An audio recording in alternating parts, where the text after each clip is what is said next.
right, we are going to begin. My name is Margot Landman. I'm with the National Committee on U.S.-China Relations, and I'm delighted to welcome all of you here.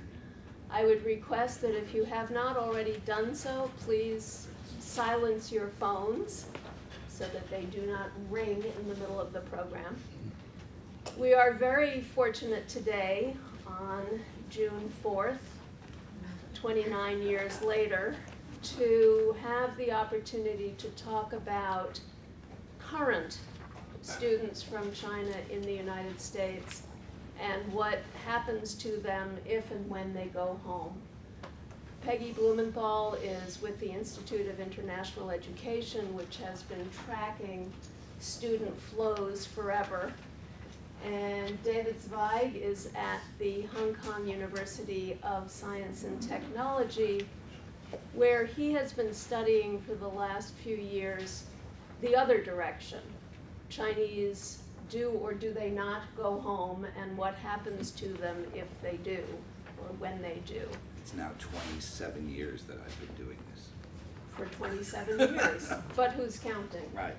So I will turn it over to the two of you, and thank you very much for joining us today. Thank you, Margot. I'm going to start and try relatively briefly to give you the context of Chinese students on U.S. campuses and leaving the weird Marty. And I need most of the time for David to talk about the much more interesting question of whether students and how students are going home. We have at IIE been tracking international student flows to the United States forever. That is to say, we were founded in 1919 and began the census even then. And the top sending country for international students in the United States in 1920 was China, by a long shot, and remained for many, many years. Today, as you'll see up here, the top sending country is again China. Of the million students in the United States from abroad, over 350,000 of them are from China. The next largest sender, India, is half as many, and after that it drops precipitously. So China was, is, and will likely remain a crucial part of the international student population in the United States.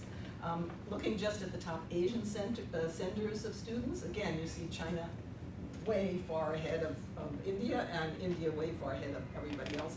The important thing in this graph is that the numbers from China are rising, the numbers from India are rising, and everybody else is kind of flat, or going down, actually. Yeah, no, I'm much happier just letting people figure it out themselves, if that's okay. Professors know how to do it using my hand, like shake so much. Make them work harder. It's true, that's right. Engage more. They'll pay attention. Yes, absolutely. This is good about this. Then break me down by academic level. For many years, all of us who were in the China field knew that graduate students, or who came to the United States, almost entirely graduate students. You see undergraduates, the orange line, really was almost flat until the year 2000, and then stayed flat for that, and then picked up a lot in 2006, and now there are more undergraduates from China than there are graduate students. They also are increasing at a faster rate. You can see the orange up almost 6%. This is 2016, 2017 compared to the previous year.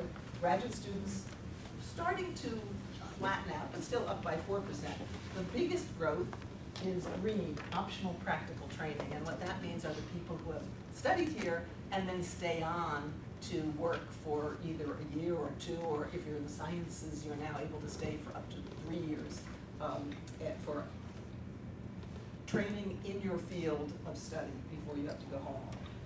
The reason we track this is you're still on a student visa. So the data we collect from U.S. colleges and universities includes data on people they are sponsoring for a PT.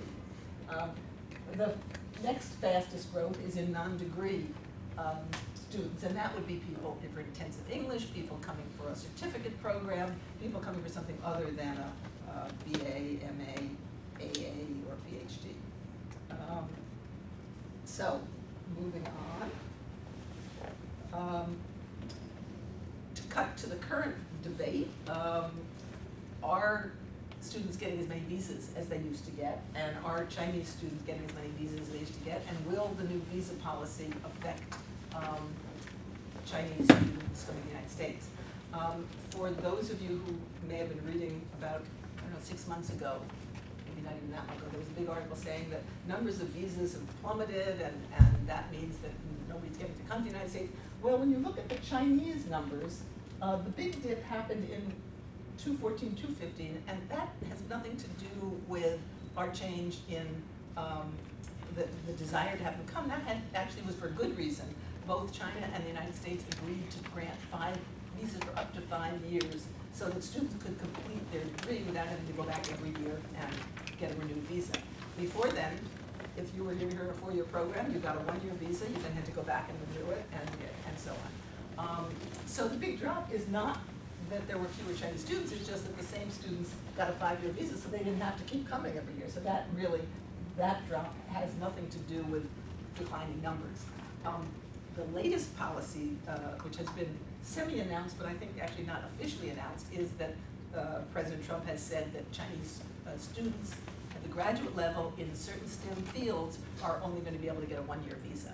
And there's considerable concern in the U.S. higher education field about what this will do and whether this means people won't come. Well, all I can say is that before they were getting 5-year visas, the numbers kept going up. After we have no reason to think that this will be a major deterrent because the application process is the same. Students who in high-tech fields, in STEM fields, were always extremely carefully vetted. It took a long time for them to get the visas, and now they'll have to go back and renew them every year instead of every 5 years. I base my optimism also on a short tweet that came from the Wall Street Journal, a reporter based in Beijing who interviewed 5 or 6 students from China in these fields, and they said, oh, you know, as long as there's money, as long as the research is funded in the United States, as long as I'm still able to get a visa, this isn't going to make a difference. I don't know that 6 people make a scientific study, but that's what she heard. Another area in which Chinese students are coming in increasing numbers is at the high school level. Again, it's only 10% of the number who are coming at the university level, but still 33,000 Chinese students are here at boarding school, some in public schools, most of them in boarding schools, far more than any other sending country. And those students are here primarily because they plan to go on to college. And once they go to college, they're probably going to stay for a master's. So it's a pipeline that's very important. We recently surveyed U.S. campuses about what their concerns were about maintaining international enrollments based on changes or announced changes in the immigration policy. What we saw is not too surprising. The major concern was about students from the Middle East and North Africa because the travel ban that had been set up and announced was for 6 countries in the Middle East. Even in those 6 countries, however, it's been a carve-out for students who are accepted into university. They are not affected by the ban. If you're accepted by a U.S. university and you're from Iran, you're still eligible for a visa. However, you know, the mood and the word on the street and the concerns and the parents' worries still, many people felt that it's going to cut down the numbers coming from the Middle East and North Africa. The second largest was from Asia, excluding China and India. But still, there were about 30%. There were only 30% of respondents who said, "I'm not even worried about Chinese students being affected by this." So the 70% felt they did have some concerns. When we asked what those concerns were, though, they were not really about whether they're going to keep coming. Many, I would say, most top-tier universities in the United States get far more applicants from China than they can possibly accept. So if the numbers dropped by 50%, they'd still have to turn away half the students. It's that second and third tier institution that is going to be worried because they've been recruiting heavily in China, hoping that they would be able to balance their own line and hoping that they can still have a healthy, diverse student body. So the top concerns they did have, and this is my last slide, I think, is English language preparedness. Chinese students, particularly those coming to second and third tier institutions, are coming, even if they got a good TOEFL score, are not really fluent enough to participate actively in the classroom. Academic integrity, do they follow the same code? Are they even aware of the same code of you have to cite your sources, you don't work as a team on papers unless you're officially supposed to work as a team, all the usual things. Engaging students in the classroom discussion, major problem for students from all over Asia. Integrating them on campus, the larger the number of students from a certain country, the more they huddle together. This is true of Americans abroad as well as international students here. And the authentication of applicant documents, the large amount of fraud that particularly occurs when agents are hired by universities or hired by parents to help the student get in. Are these in order? They're not, I'm sorry, I should have said, they are not in either any order. They were allowed to cite up as many as they wanted, and most of them cited all of this. They're addressing these concerns in various ways. Lots of schools are making major efforts to do pre-departure orientation, are making major efforts to analyze applications by various computer screens that will pop out the ones that have already been written 5 or 6 times in 5 or 6 different handwritings. Resources trying to teach faculty members how to engage students from Asia. Some simple things like teaching faculty members how you pronounce Chinese names so that the student doesn't have to go through the whole semester or year with the name being mispronounced, as still happens on broadcast TV, much to my amazement. I wonder when, now if Xi Jinping is going to be around for life, they should learn how to pronounce Xi. Yeah, exactly. Another version on her. Exactly. So if you're interested in more data, you can go to our Open Doors website. Our Atlas website tells you about global mobility patterns. And a colleague and I wrote a paper on welcoming the new wave of Chinese students, really looking at what campuses are doing and should be doing to help ensure that students from China are well integrated. Let's stop now and turn it over to you. So, following up on Peggy, I mean, I've been doing research on people who have been returning to China. I actually did my first research in 1991, did interviews with people who had gone out in the 80s back in China. Good start with a spelling mistake. We were paying Right. attention. Now, I was going to say China's been one of the most successful countries in generating the reverse migration. I'm doing a book, so I also wanted to do this presentation as a way to kind of prime my own book.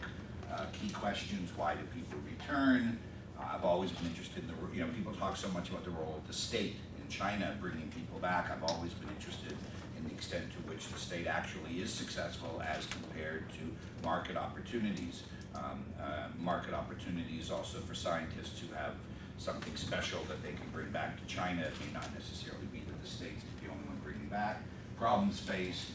I have focused, it's a bit of a hot topic now, on the role of technology, and then the question we were talking before when we did the podcast, which is, are the best returning? You don't need to take, you can ask me for this, and then Mr. Scott, no, that's okay. I have 2 key conceptual issues that I raise in this. One is what I call shortage, and that if people, I discovered this through interviews that I was doing back in the early 2000s, that scientists understood in China and businessmen understood that if you go overseas and you find something that's in short supply back in China, that gives you what an economist or political economist would call a comparative advantage back in China. And so the product that you have or the knowledge that you have may be somewhat useful in North America, but it may be even more useful back in China if China has a short supply of that. So, and if you think about entrepreneurs who are trying to feed a market, if you think about scientists, the Chinese Academy of Sciences saying, if you can open a laboratory of something that we don't have in China, we'll give you 2.2 million renminbi. That's what the 100 Talents program is all about. So there's an understanding, and I can find it in documents and speeches where Chinese have understood all along to catch up, you got to fill in the shortage. So people who understand that, that's been a big thing of people coming back. Why people may not be coming back now, I've come to emphasize more on institutional culture. And I'll talk more about that. Something about, different ways of thinking about this. You go back, you're running your own science lab at Columbia, let's say, and no one's telling you what to do. And then you go back to the Chinese Academy of Sciences, and you may be given a laboratory, but all of a sudden you discover that you've got an administrator who can tell you how many people you can or can't hire, how you can use your money, And you're a cutting-edge scientist who just came back from, some really top work in the United States, and this guy hasn't been abroad for 20 years and isn't really up to speed, but he's up to speed enough to slow you down, right? And so I think that's, I thought it was a good metaphor. I just made it up. So I thought that I would focus on that in this presentation. But another thing that's important, and it's something I've been focusing on as well, is the role of the party started even before Xi Jinping. It really started 2003. The party started to take responsibility for talent under Zhang Xinghong. And then the organization department in 2008, 2009 took even more control of it under Li Yuanchao with the 1,000 Talents program. And now the party, I was just mentioning before, now if you are a returnee, you are under pressure to join a returnee association, and the United Front Work Department has now been given responsibility for managing those, for directing and having influence on those associations. So the party has come to play a more and more dominant role since 2003. These are the case studies that I used in the book. So there's the theory. I've actually done this, so that's good. Well, it's better to, that's okay, you've already heard that. Right, so core findings, right? First, the very best talent overseas are hesitant to return. I think that's an important finding. And the easiest way, again, jumping ahead, is if you look at the 1,000, so the 1,000 Talents plan is the preeminent plan that was set up by the Communist Party in 2008 to encourage people to come back full-time. That's why it was established. The party said, if we take over from the Ministry of Education and the Ministry of Personnel and run this show, we can bring back the best, right? So they set up this program. And lo and behold, I'll show you the data in a few minutes, they were surprised to find out that they couldn't bring back the best. The best were coming back only part-time. The best scientists. The entrepreneurs come back full-time because you have to be there to run your business. But the scientists, the academics, were signing up part-time, which means 2 to 3 months a year, and keeping their jobs overseas, right? So that Mark, comment, question? I said Hong Kong model for years. Okay, so that was really very important finding, and that these people are not coming back full. My data actually runs through 2013, so I have real hard data to make these arguments. Since then, a lot of my comments are, I hear stuff, I talk to people, I do some interviews, I keep up, but I'm a data-driven person, for those of you who know my work. So I have to tell you that my data is somewhat limited through after 2013. But here's an example, right? This is the first round, or first after 2-3 years of the 1,000 Talents program, right? The A innovative are the scientists, and the A innovative, I just went backwards, go back the other way, this happens, right? So where did I go? Nope. This is always, do I want to go this way? Nope. Going back, there we go, great. So the A innovative are basically the scientists and the academics, right? And you can see that the full-time participants were only 26%, part-time participants were 73.5%, whereas the entrepreneurs basically go back mostly full-time. So these are the 2 key categories, and I showed this data to Li Yuanchao in 2012, who was then the head of the organization department, and he really liked my findings because they supported his argument that the problem was the administrators. This guy was really committed to changing the environment within institutions in China. If you read his writings, he was really committed to it. And I was really a big fan of his. And now recently he's retired as vice president and has not been arrested, and he's very lucky. Okay? Hopefully we'll get access to him again. So to test if the best were coming back, I was able to collect I got a research team, and we collected the CVs of 1,400, just about 1,400 returnees. We went online and we could get their CVs. And by looking at their CVs, we could see where they were publishing. And we then, using the impact factor of the journal in which they were publishing, we then gave everybody a score of what their impact was. So we could say, you know, so-and-so professor from so-and-so university, he's got a score of, let's say, you know, 8.5, and we could compare across programs. So we have the 3 key programs that we looked at was the Chinese Academy of Sciences, 100 Talents, set up in 1996. The Chengjiang Scholars Program, which brings people to universities predominantly, set up in 1998. And then the 1,000 Talents Program set up in 2008, right? And so we have, we got a lot of the CVs, and we did this analysis. And so then I do statistical analysis, I'm sorry. And as I said, the dependent variable, what we're trying to explain is how good are their publications, right? So everybody gets a score, and we can evaluate all of the people, and we can evaluate all the people in the different programs as to say which programs are people's publishing the best. It's the only measure that we can use as saying, I see Joan looking there like, really, right?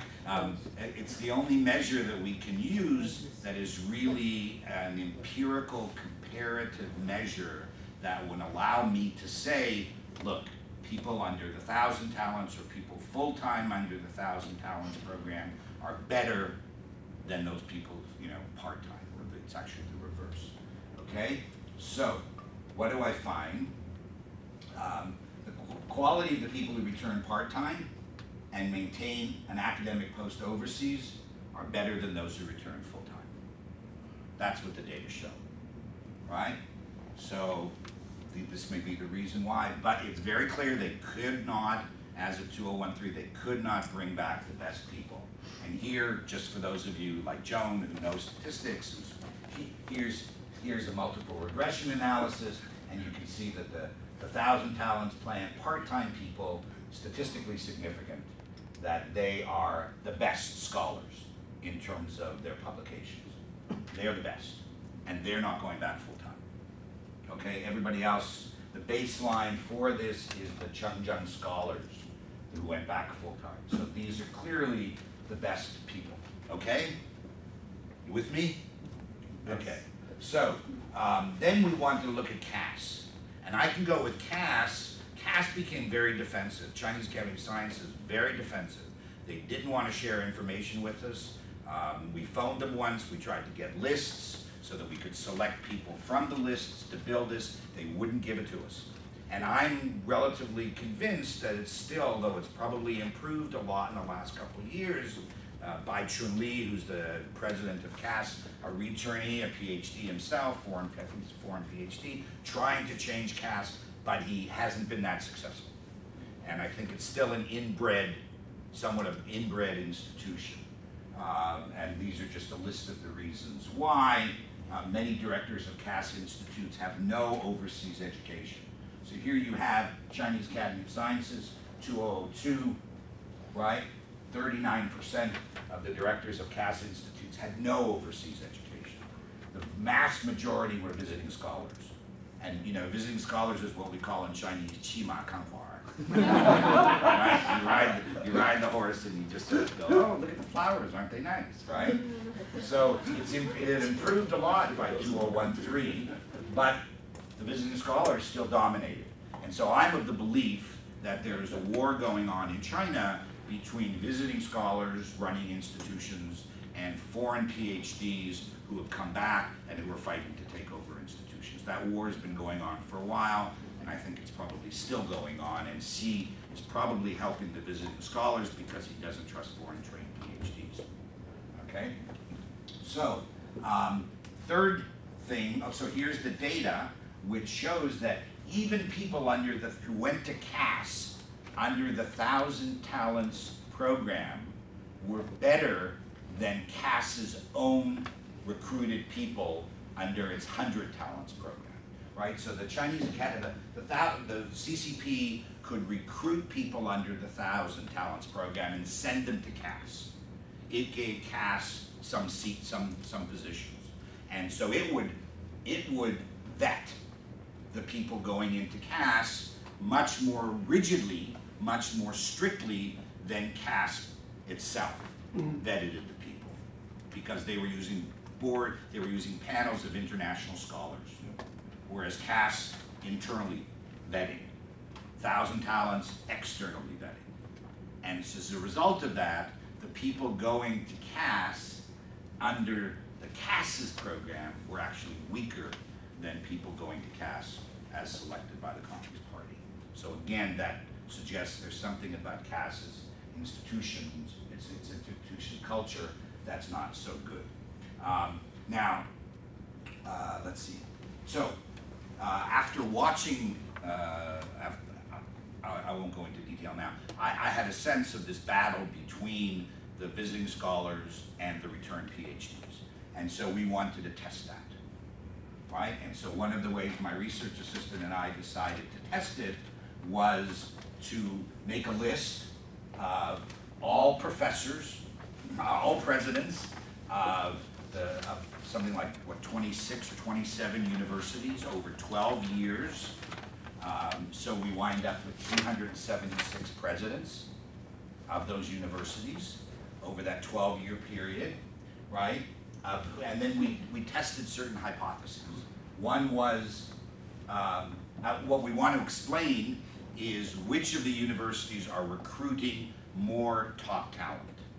The hypothesis being, if the president of your university, look at me, if the president of your university is a foreign PhD, he's more likely to recruit more foreign PhDs.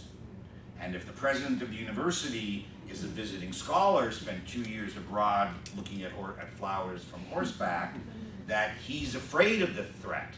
He's been building his network.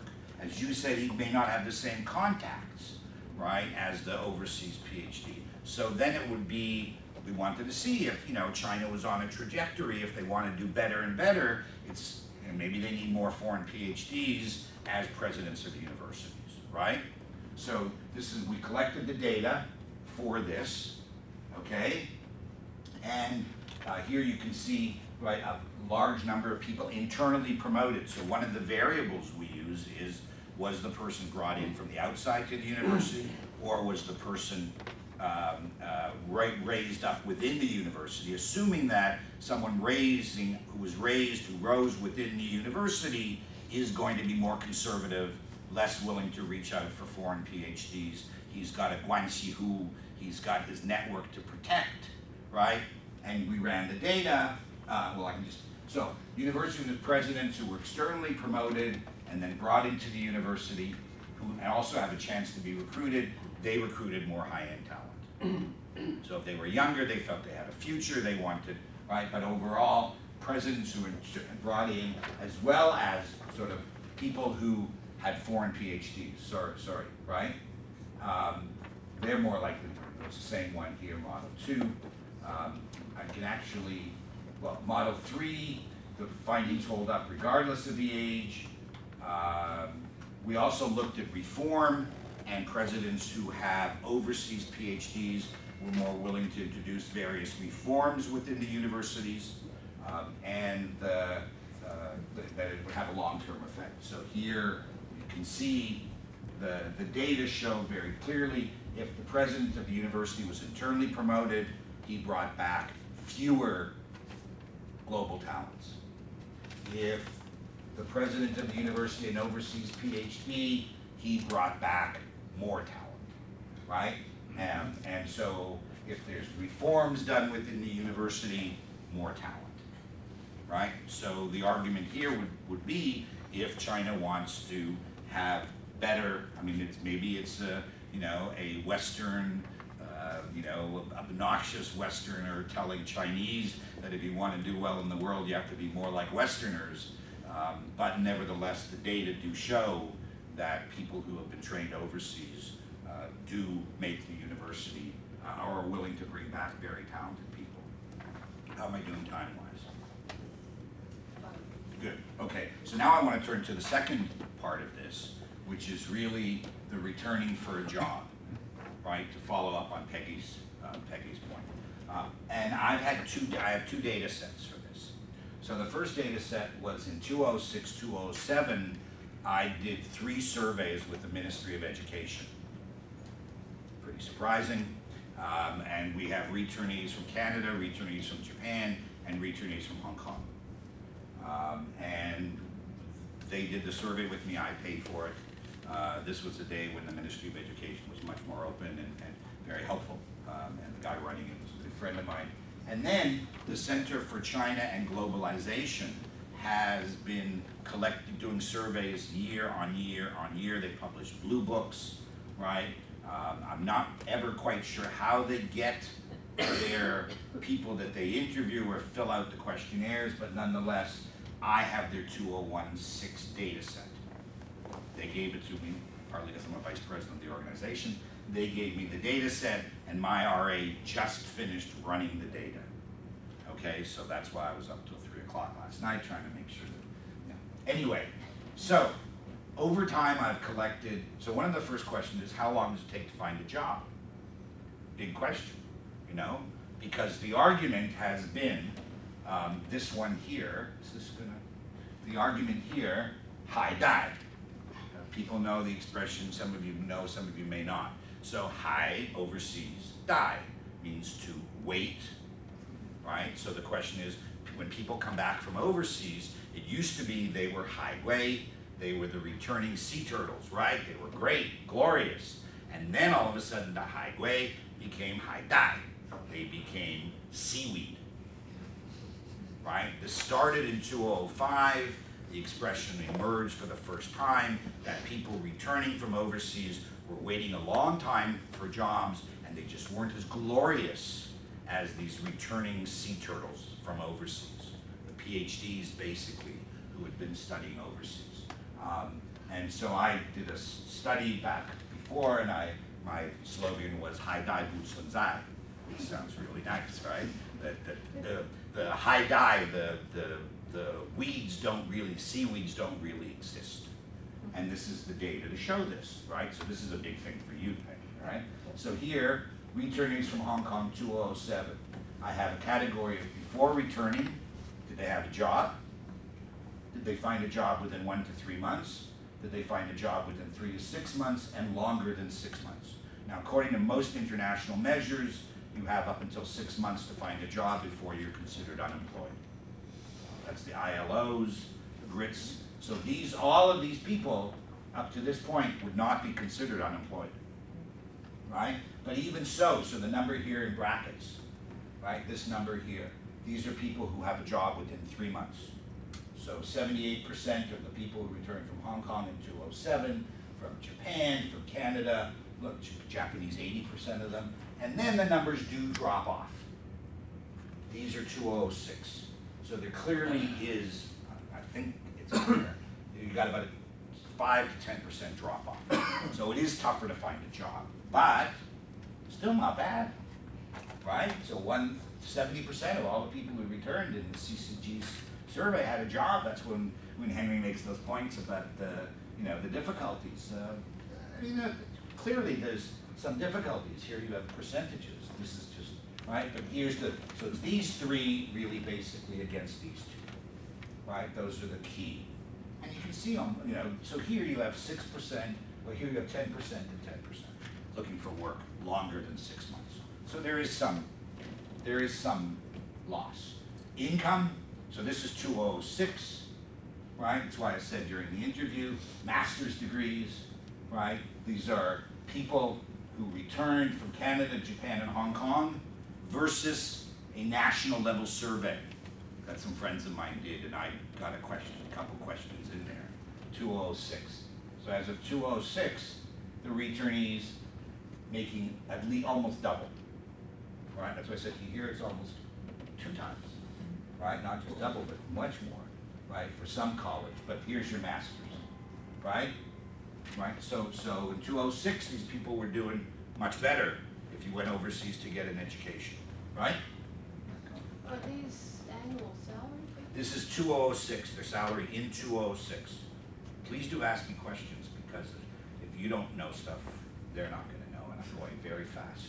So the Right. returnees for the PhD are 59,000? This is 58,000 renminbi Oh. a year in 2006. So why are the PhDs earning less than the masters? Because the masters are going into business and the PhDs are academics. I think- Welcome to my life. Of course, you should know that. What a great straight line. Listen, can I take you on the road with me? You know, that's a great straight. Why do you think I stay in Hong Kong? I get paid a decent salary. You know, nowhere else do academics get paid a decent salary, right?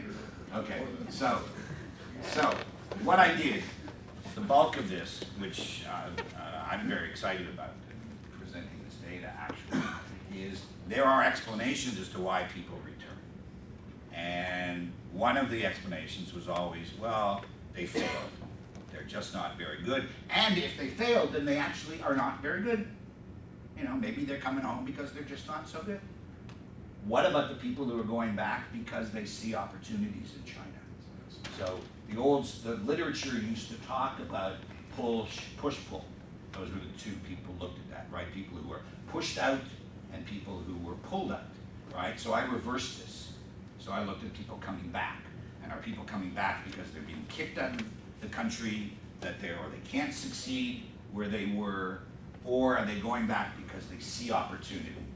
So if there's a pull hypothesis, those are the people who see an opportunity back in China, who have learned something, who have developed some skill, who have good connections, can do a better job.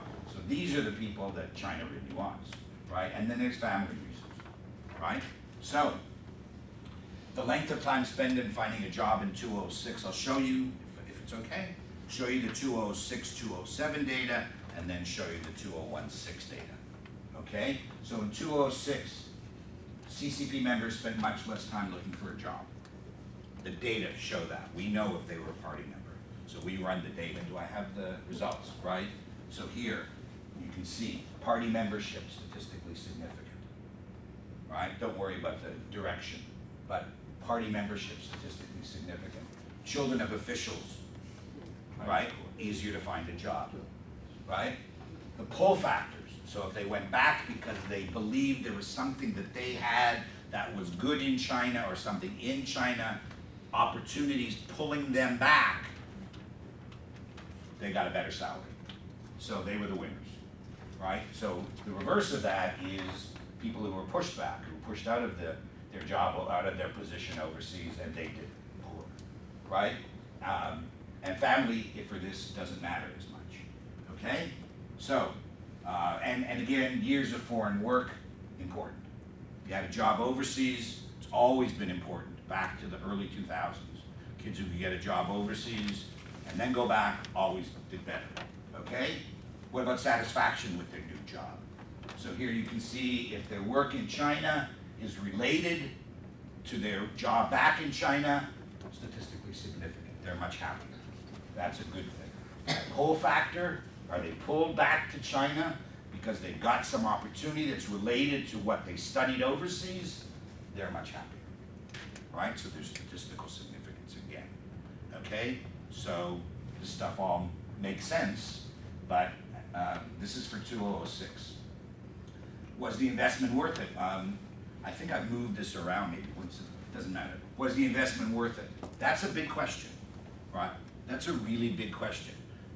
If you are a Chinese student and you're going to spend 60,000 US dollars to get a 2-year MA in England, how long is it going to take you to get that money back? If your parents are 55, close to retirement, they're going to invest all their money in you. You know, is it a worthwhile investment? You know, that's a really big deal. People who are rich, it may not matter, but for many, many Chinese, it really matters. So CCG findings, 27% thought the benefits were less than the costs, right? 18% were uncertain. So 36% thought the benefits were greater than the costs, right? And I think that that's not a very large number. I think that's somewhat surprising, right? That 27% thought the benefits were less than the cost. So they had spent, 27% of the people thought that they had spent money overseas and it wasn't such a good investment. How competitive did they feel? Survey that I did in 2006, 87% of people felt that they were more competitive than people who hadn't gone overseas. The numbers are down by 2016. So they feel less competitive. They still, 48%, this is CCG data, 48% still feel that they are more competitive, but the numbers are down, I think, from 10 years before, because for lots of reasons, right? Reasons to return, here's a list of the reasons from the CCG, right? Some of these are positive, some of these are negative, some are push, some are pull, some are family, right? So some would say I'm going back because good economic prospects, right? Just for Joan, these people really annoy me. They do a double-barreled question, right? Really annoying. It's when they say political. 2 questions in the same question. You never want to do that in the survey, right? Because you don't know which answer they've given you, right? So that's always annoying. But good prospects for my major, right? You can see that. And then here's the result of the 2016 data. This is to me them. So push here on the left, time to find a job. Those people who were pulled back, who went back because they thought they had an opportunity in China, they took less time to find a job. Those people who are currently satisfied with their work, if they were pulled back, they were more satisfied. If they were pushed back, meaning failure in the West, they were disappointed in their job, right? In terms of life satisfaction, being pulled back, going back for positive reasons is positive, right? So all of this actually fits there. This is CCG data, so we ran this, right? The interesting thing is that, so those people who go back for family reasons, they tend to do poorly. It's sort of a family crisis, something happens, they have to go back, right? So they takes them longer to find a job. They may find a job quickly because they need to, but work is less satisfying, their life is less satisfying, they think that the costs were more than the benefits, all this kind of results. So this really supports the argument that people who make a conscious decision to go back because they see opportunities, that they're doing better in terms of having gone back than those people who were pushed back because they failed in America or they had to do something to help their family. I can stop here. Is that okay? Well, I've got a little bit more. Finish up. Really? I don't want to. Okay. So we can see if you can.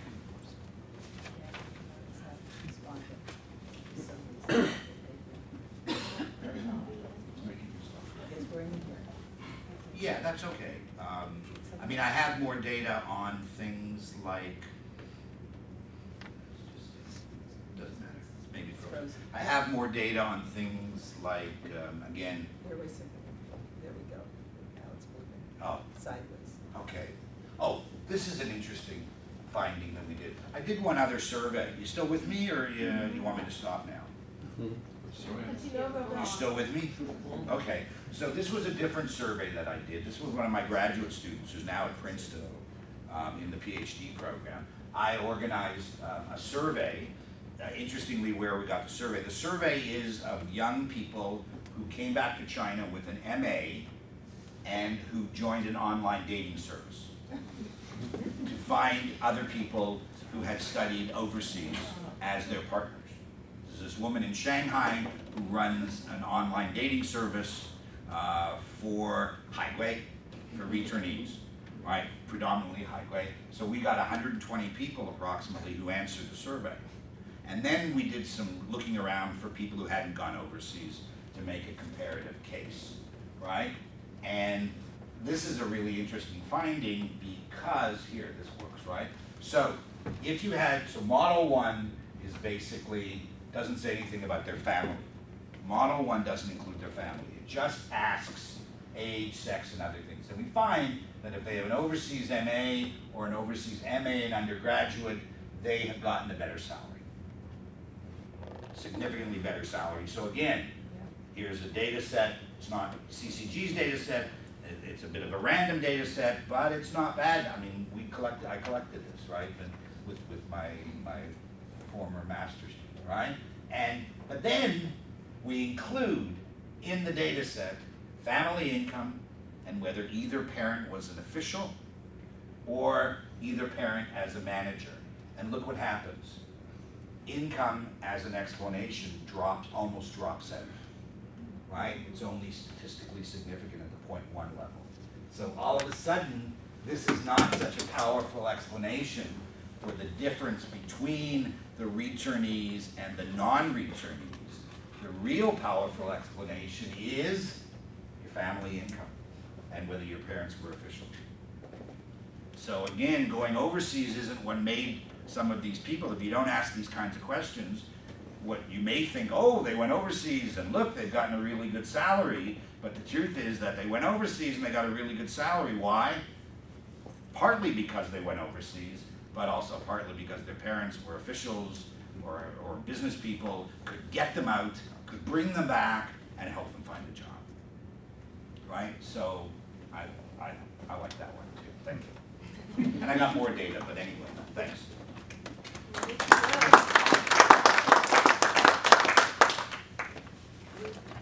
Questions? Mark? Yeah. David? Well, you want? I'm sorry. You know Mark? Yes, I do. Yeah. Well, we lived together near each other in Hong Kong for many years. So, David, can I ask you about the incentive structures of the government-sponsored programs? Is there a common incentive structure in terms of salary or research funding or all that, or are all the different institutions, including CAS and the various universities, are they basically having a variety of different incentive structures? Variety. So they're kind of competing. So Can CAS. Can you tell us what those incentive structures are? Well, initially the best program was Chinese Academy of Sciences, 2.2 million renminbi, your own laboratory. You could use that money to buy machinery. 20% of that money could be used for salary, to supplement your salary. And very often these were recent postdocs who immediately became professors. They were promoted back in the early 2000s. And I wrote something against that and tried to tell CAS that it was a really stupid policy. And then they decided that every 5 years they reevaluate the people, because you got to be promoted as a professor and then you could sit on your butt and you're a professor for the rest of your life. So CAS was very generous. 1,000 talents initially was 1 million renminbi. I mean, I can get you the data to go into detail, but 1,000 talents was not as good incentive system. It also was not tenured positions at universities. It was a 5-year deal, which also was pretty stupid, because why is someone going to give up a tenured position at a good second-tier American university for an unknown future, right? And the Changzheng scholars, I forget how much they got exactly, but maybe $1 million, $1.5 million renminbi. A lot of it's prestige, a lot of it's, I've been in a room where it used to be where 1,000 talents businessman walked in, and people were like, "Wow, he's 1,000 talents. He's a 千人计划企业家." Right? He's 1,000 talents entrepreneur. Wow, amazing. So, but I think that now all the local governments have different programs. Shenzhen has the Peacock program. Lots of people are offering all kinds of incentives because they're all competing. So if you walk into the Pearl River Delta, right, Shenzhen's got its programs, and now Dongguan has got its programs because it's trying to pull people over from Shenzhen to set up in Dongguan. And then you've got Nansha, which is, just, just, these are all towns, counties within the Pearl River Delta that are pouring money at these businessmen, largely. So they're not doing the universities, they're looking for businessmen to come back and set up shop. And they're giving them all kinds of incentives. John, and identify yourself. I'm John Lowett. I work here for the National Committee. I'm wondering how we extrapolate. I noticed the data sets were Hong Kong, Japan, both depressed economies where job opportunities are not enormous. I presume even for. These were 206, 207, so Japan could be slightly depressed. But and I know you have Canada in there, Yeah. but being American Sure, centric yeah, and this is believing not, that. and I'm not American, so I don't give a damn. But we like to think that the U.S. is attracting the top of the Right. the best and brightest. So, is it? Is your feeling that this is completely one can extrapolate and assume that the return and the push and pull reasons and all of that extend to the United States as well, or would there be Sure. some? Well, the 2016 CCG data is from all parts of the world, but mostly probably, I know, so for example, of the 1,000 talents, 60% of them or more are American, are being pulled back from America or are joining, having been based in America. America does much better in terms of the scores of publication, in terms of, I'll come back another time and I'll give you, I have a little paper on sort of why China should be nice to America in terms of science.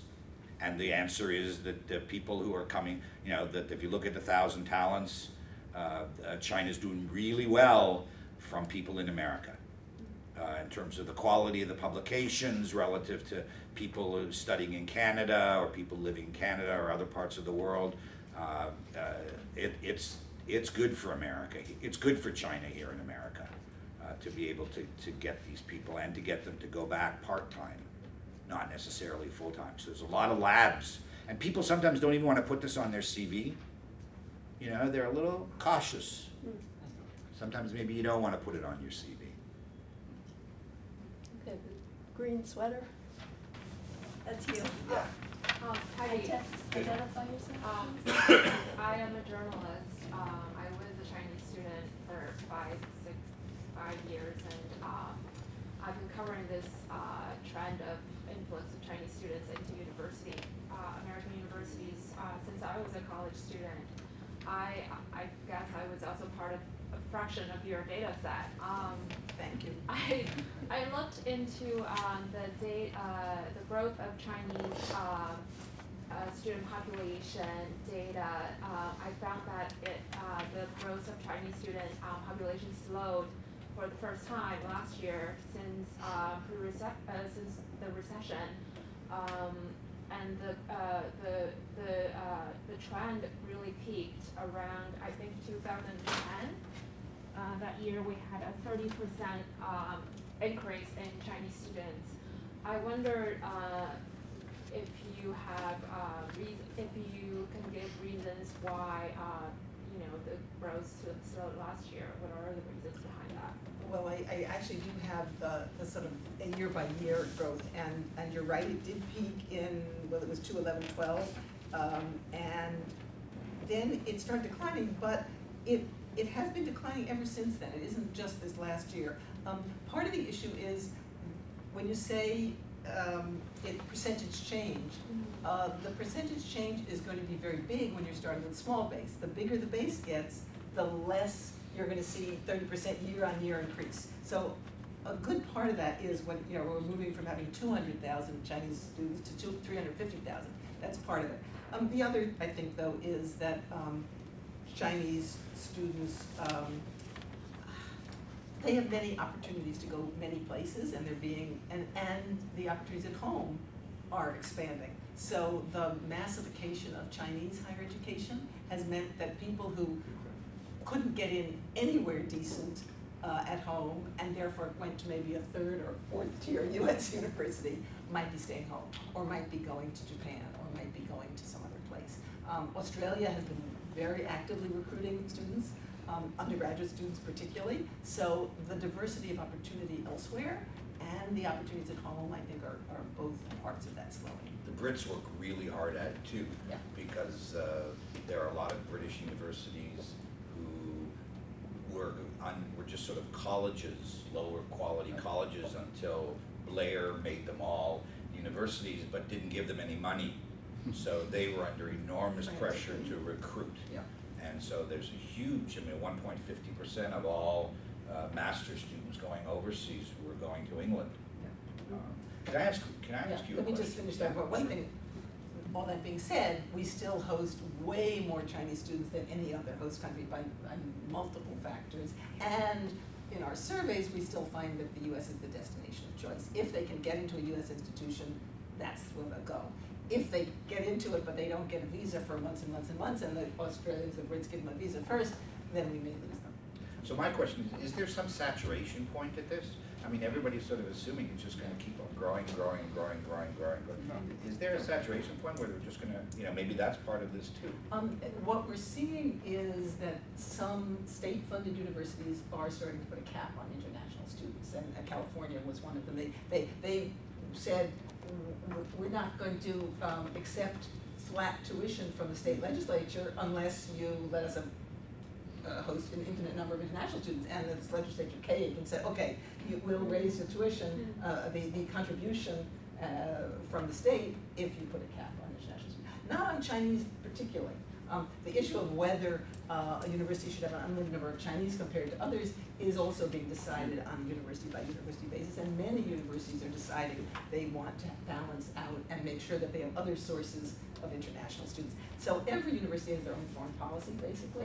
But there is a bottomless pool. There is a bottomless pool of Chinese students who will continue to keep coming and coming and coming and coming and coming. And the top tier institutions already have decided, no, we only want this amount or that amount. Right. The ones that are in financial difficulty, maybe you'll come. David, yesterday in the Identify Washington Post. yourself. Sorry? Oh, I'm sorry. Tom Grunfeld. I'm a professor emeritus at SUNY. Yesterday in the Washington Post, there was an article about science in China and about how it's speeding ahead of the United States in almost every field, while the United States and this administration is pulling back. But and it talked about returning Chinese coming back, being lured by these large amounts of money to build labs and so on. But it also interviewed some Europeans who had been here and have decided to go to China. So these are non-Chinese who are giving up American research posts for Chinese posts because it's more lucrative and their visas are easier. And I'm wondering if this is an anomaly, if this is a phenomenon, because the article didn't really, it interviewed these people, but it didn't give you a broader perspective of this whole issue. So the 1,000 Talents program has a foreign 1,000 Talents component. So the party has decided, and this was back under Li Yuanchao back in 2008, 2009, to recruit foreigners. I remember being in a meeting where Li Yuanchao and Wang Yang, I'm name dropping, right? Wang Yang were walking around the room shaking hands with all these foreigners. One was from Poland, one was Japanese. These were all pretty good scientists who had already come to China and set up laboratories. But when I showed you that picture of me shaking hands with Li Yuanchao, when I gave him that talk, there was another guy sitting beside me who also gave him a presentation. The two of us were the two foreigners who were giving him presentations. There were 4 other Chinese. And the guy sitting beside me was a Nobel Prize winner in the genome and ran a company in Shenzhen. Was partner in a Shenzhen company. What's his name? I can't remember exactly I always forget how to pronounce his name. He's a Nobel Prize winner. He's from Israel. He set up a laboratory at Zhejiang University. Part-time he's with us at UST, and part-time in Israel, and part-time in China. So there's a lot of that going on, and the Chinese government is spending money on it. There were stories where people would go back under those situations, maybe for the Changzhen Scholar, 1,000 Talents. Science, I think, magazine ran a story where the guy discovered that he was being ripped off. Right? But those are the stories that so you're getting the highs and you're getting the lows. Big successes and getting ripped off. The bigger question is sort of how many people of, really good people are going and setting up shop in China. And how many are setting up shop there and in a few other places, including their home country, a third country, Sure. Saudi Arabia, wherever, Right. The Saudis are throwing a lot of money Exactly. at this. They just recruited my university president to be the president of KAUST, of King Abdullah University of Science and Technology. Tony Chan's leaving us to go to KAUST. Oh, wow. Yeah, for 5 years. Well, then that raises another question, if I may jump in. Do you have data on Hong Kong with the political tensions, perhaps economic issues? Are Chinese willing to go to Hong Kong universities? Are foreigners going and staying? What's happening there? Okay, so you want some comments on Hong Kong? Please. There's a whole bunch of questions that can go with that. One is mainland students coming to Hong Kong, right? Mainland students continue to come to Hong Kong. They come undergraduate. We offer them money. We try and steal the best, which we succeed at.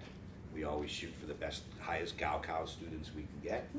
Hong Kong universities do that. Our graduate students are almost all mainlanders in social science, in the sciences as well. Some of them go back to China, get PhDs and go back to China. Some of them, about a third of them now want to try and figure out ways to stay in Hong Kong. The group that's doing the best in terms of coming down to Hong Kong and staying in Hong Kong tend to be students from Guangzhou who have Cantonese. And you can see that they can get along much better with the Hong Kong students because they see themselves as sharing the same culture and screw those guys up in Beijing, right? We all agree on that, right? And I've seen that in my classroom where they get along pretty well. And they'll stay a number of years, but a lot of kids are going back to Shenzhen, mainlanders will go back across the border. Hong Kong kids don't want to do that, which is a problem.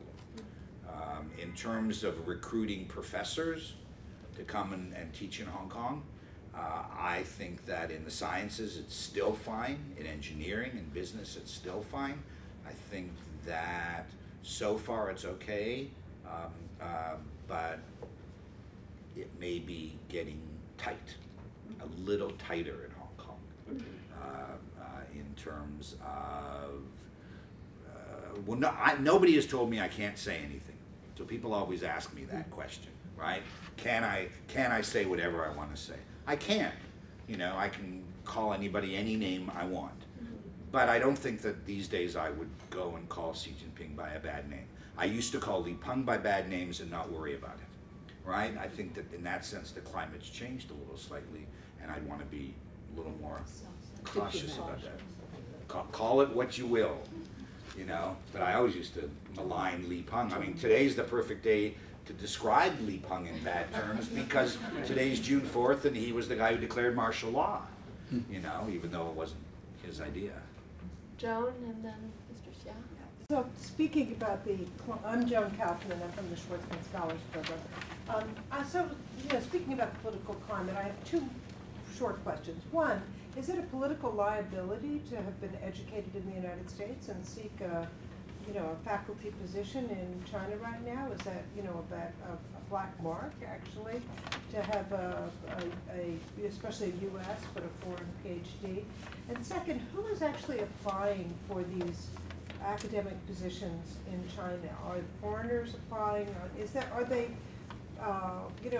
easy to recruit for? And I don't necessarily mean the 1,000 Talents positions, but given how hard it is to find academic jobs in general for PhDs from the U.S., Canada, Japan, everywhere else, right? Does China, where the educational market is actually growing and there is money and people are recruiting, is that an attractive place? Are people applying for these jobs? And are they reasonable candidates? And I'm asking in a very personal way because we're just, recruiting for our program and, we just want to know what the pool is like and whether it, how do you do it? You probably have better connections with Schwartzman to find out if there's a position, how many people are applying. It used to be there'd be 100 or more, several hundred people applying for jobs at Beidang or at Tsinghua, and the vast majority of them would be foreigners. I mean, the vast majority of them would be mainlanders. Right, mainlanders who were looking to go back. And again, I think it depends on the field. I think that in the sciences, there's nothing to stop you from going back except that institutional culture or the dirty air in Beijing, right? But I think that overall, in the sciences, I don't think there's that sense that it's getting tough yet. Though again, internet access. I keep saying that you want to be a world-class science power, guys. You can't keep tightening up on the internet. People will complain about that, and some people will say, well, do I want to spend so many hours trying to get around the internet when I can keep a job in North America, and if what I'm really dedicated to doing is my science research, then maybe I won't go back, because at least here I have free access. The first question was... Is it a liability to have a PhD right. from the United States? I mean, I've heard that actually, that, under she, that... I would say probably in the sciences it's not. Not in the sciences, yeah, but in the social sciences. I think it's starting to become an issue. There are rumors going around about someone who had been a dean of a university in Shanghai, of a school of social science, who lost his deanship and in fact may have even left China.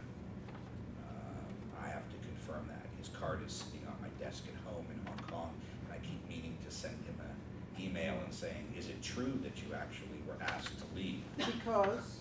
Because he's an American PhD. Because he's an American. But there are so many of them. But my sense is that they may, if what you're saying is true, what we will see is slowly over time, those people will lose positions in the social sciences. They're not going to lose their positions, I think, in business and economics. Or science and technology. Right, science and technology for sure. Yeah. But I'm thinking of all the people who are American-trained PhDs running departments of economics or schools of business, schools of finance in a lot of the Caijing Daxue, in the economic and finance universities in Shanghai, in Chengdu, in Beijing, all around the country. Those guys, many of them are American-trained PhDs who are part-time deans, going back to run a program, and whether those people are going to feel, I think those people will be okay. But what you also said when we were talking earlier is, one, is it a liability to have that PhD from the U.S.? And also, are you going to want to teach in China in the social sciences right now, given the tight and control departments and of content? So it's kind of a, you got to figure out the push-pull. Well, there's a great story, which I know is true, is that Renmin University had was maybe a school of philosophy, and now they have set up a school of Marxism, Leninism, and they've combined the two schools. And the former foreign-trained dean of the School of Philosophy is no longer the dean of the School of Philosophy, but a homegrown person is now the dean of the School of Philosophy and Marxist-Leninist Studies. So that's just that I think that kind of trend is going to happen. And I think it's it's not good for China, but it's for them to decide. Okay. I'm very appreciate. Sorry. Please identify yourself. My name is Sean Shang. I used to be the vice president of Shanghai Return Scholars Association. Oh. So I actually very interested in your talks and many information on the committees. But I still want some of data from CCG and Mr. Wang. Yeah. I'm still this kind of data is reliable or not? I'm not so sure. Okay, that's the first thing. The second. You mentioned salary for 2006. This is a long time ago, correct? 10 years. This is a big change. So some people in in academic field, they have the overseas, from overseas, still higher than the general income. They still higher than income. The people For who come instance, back. when I come to Right. the Shanghai Jiaotong University, I met the chancellors and talked with them. They can hire people asking to find business schools, so they can spend $1 billion RMB for 1 year. So they're asking me, would you find the people and find for the basically have the Chinese and American scholars. 1 million renminbi, a business school dean in North America makes more money than that. Yes, so A lot more, twice as much as yes, that. this I think that's the academic universities. It's not to the 100 or not for 1,000 talent. They actually the high. They all depends on the different level of the universities. They have the money about themselves. Right. With the budget. So I just have the two. Yeah, my sense is, well, we were talking about before about the MAs or the MBAs or the, I still think there's a premium for studying abroad, but it's like 20%, 30%, that you'll get a little bit more than than the people who are homegrown. I think there's still that. In terms of the reliability of the data, well, I can tell you that the next report that they do on reverse migrants, on reverse entrepreneurs, the data will be reliable because I'm running the survey. Good for you. Entrepreneurs we're going to do 100 entrepreneurs, 33 in Beijing, 33 in Shanghai, and 33 in Chengdu, and then also do 33 local businessmen, which will be comparative to a study I did in 2004 on similar group in 2004, which I wrote about. I still think that Henry's data is pretty good. But you have to think, even if it's not representative, but then when I'm doing the comparatives within it, that's more likely to show the relationship of these people in his survey. So you could say maybe the survey is not collected an unbiased way, but then it's very hard to collect unbiased surveys now.